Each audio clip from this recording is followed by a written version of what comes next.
Nãy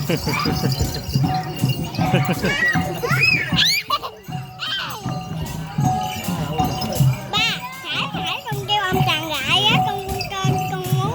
quá. Con tán vào cái tay luôn, bác con đụng.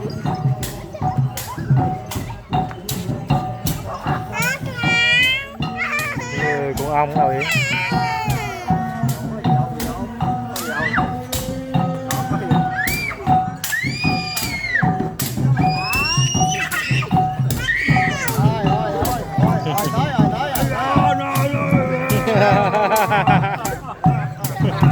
ai bị cáo ai chả bị cáo ai vậy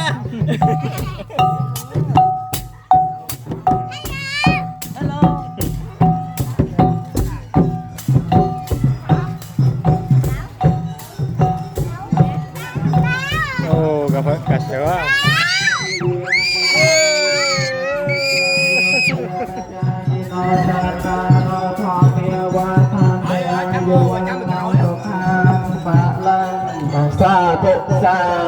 sa thụ sôm sa đây xưa sa đây thì mang cơ có miền đol mong lên về ta nhiệt nhômพุทธบริษัทได้เป็นหลักการเอาพระพุทธศาสนา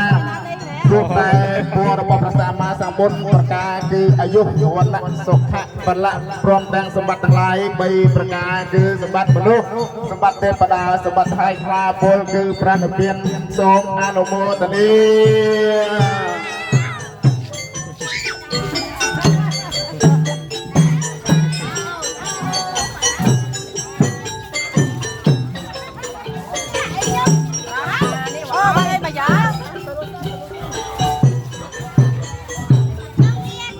សូមអនុមោទនាទទួលស្វាគមន៍